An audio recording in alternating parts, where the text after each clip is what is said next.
Hey everybody, my name is SPAZ and I'm a CD Junkie.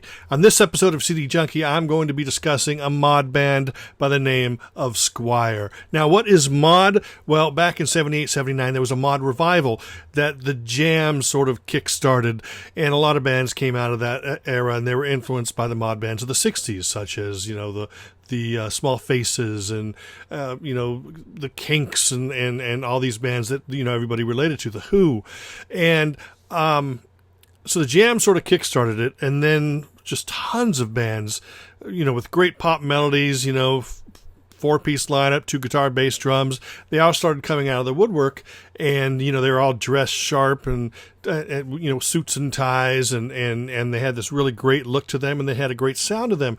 Some of the best ones were, let's say, the Jam influenced bands like the Chords and the Jolt, and then there were the Purple Hearts, and then there was Secret Affair, who took the same type of influence but added maybe a little bit more Tamla Motown or Northern Soul influences into their sound. Then the Lambrettas, who were straightforward pop.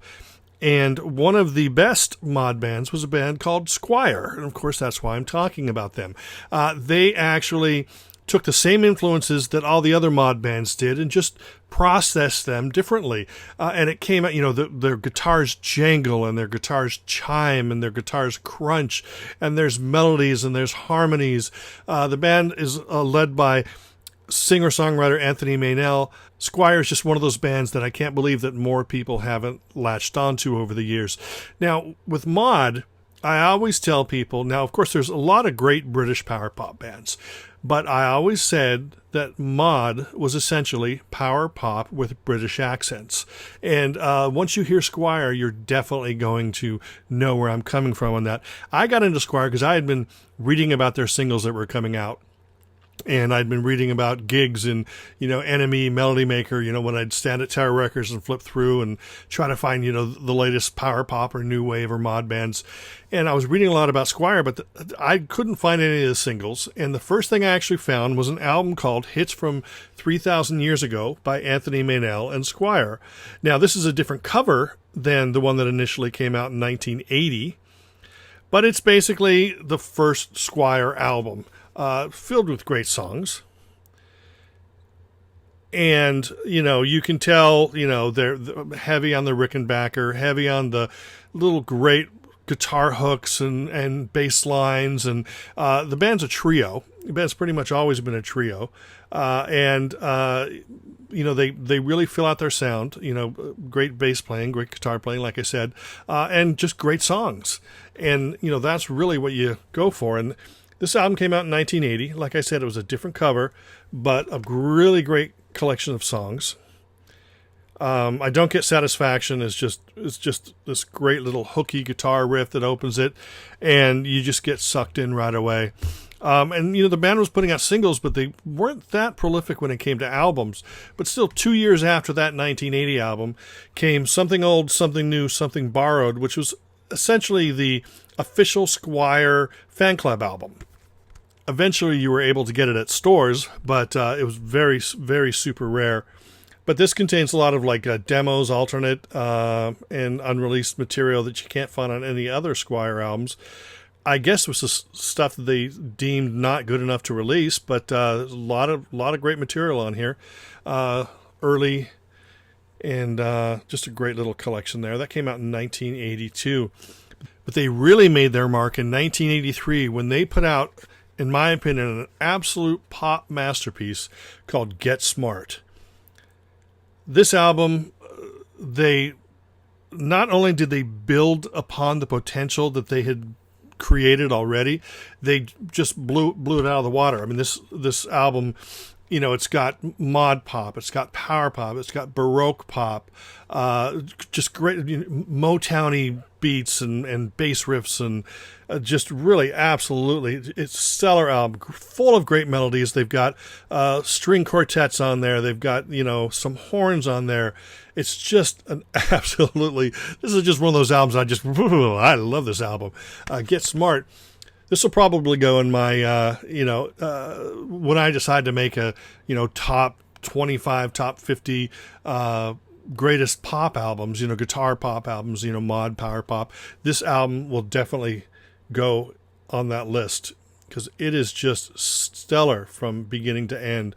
Great melodies. There's Beatles influences in their music, but there's also Kinks influences. There's Who influence. Sometimes it's hard to pigeonhole, which is what makes Squire a great band. You can tell that they've got all these great influences, but you can't go, yeah, that's a Pete Townsend ripoff, or that's a Lennon ripoff. No, because it's just all nice, great, wonderful Rickenbacker-led pop music, guitar pop music. At this point, I wasn't even looking at them as a mod band anymore because they had proven themselves to be so much more than just one little genre. And when you look at mod, all the big players, including Squire, they were all different from each other, except maybe the chords and the jam. They were kind of the closest. But anyway, this is a great, great album. You need to pick up. That's a essential album. Then they follow that up in 1984 with an EP, a mini album, I guess you want to call it, called September Girls. And September Girls was 5 tracks, and there were a couple covers on here, including September Girls, Big Star Song, and Boys Don't Lie by Shoes. And then there were a couple, great Anthony Maynell self-penned songs as well. And had a slightly different cover than that, but I'll explain that in just a few minutes. And then that was kind of it. They followed that up with the singles collection, which gathered up some of the songs that are on some of these releases, but a lot of their non-album tracks. Just so many great pop songs. I can't stress that enough. Anthony Maynell is a great songwriter. Look, there's a Rick right there on the cover. Just absolutely stellar, great songwriting, great playing. And that was kind of it for Squire. They sort of disappeared, and, in this pre-internet age, we didn't know anything that was going on. Now, in about, I think, 95, Anthony put out a solo album called Passengers on Trains that might have been released only in Japan.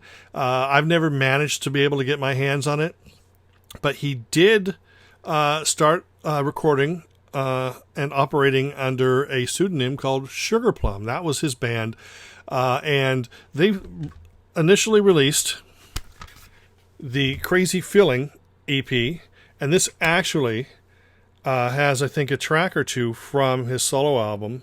Solitude Surrounding is an exceptionally great song, and that was on his first solo album, and it's on this as well.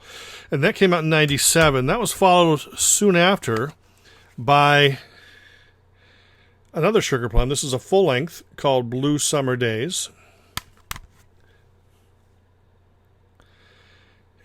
And that was kind of it that I knew about. I mean, I wasn't seeing much online, but bass player John Bicknell, he actually resurfaced with a band called Drums and Wires UK. And this album came out a few years ago. They've just finished recording a second album. And this is very Squire influenced, a little more maybe eclectic than Squire, and a little bit more, tiny bit more experimental. But definitely, if you're a Squire fan, you're going to want to track that down. Drums and Wires UK is the name of the band. Now, over the last year or two, Anthony Maynell and John Bicknell, the bass player, got together with a drummer by the name of Ray, and they started playing live again as Squire. And to go along with those live shows, they decided, Anthony's got enough new material. Remember when I showed you this just a few moments ago, September Girls, how it was originally a 5-song EP? Well, they've gone in and they've recorded 5 brand new tracks and made it a 10-track album. So these first 5 tracks are the original EP. These are 5 great new songs, and it just sounds like classic Squire. It's so great to have them back again. And to my knowledge, not only are they recording a new album, but that solo album I told you about, they're thinking possibly of reissuing that, which is great. And this is a band that if you missed them the first time, you definitely need to check them out. One other release that I wanted to tell you about, it's a Mod World. This was a compilation. High Low Records was Anthony's label, and they put out a compilation of mod bands, and most of the stuff you can only find here. I think there were, there's like American bands here, and lots of rare stuff there. Hopefully you can read some of that. But anyway, that's it. I highly recommend, if you have not heard Squire, you definitely need to check them out. Anyway, that is it. That is my talk with Squire. I've got lots of CD Junkie videos ahead. Until the next time we meet, my name is SPAZ, and I'm a CD Junkie.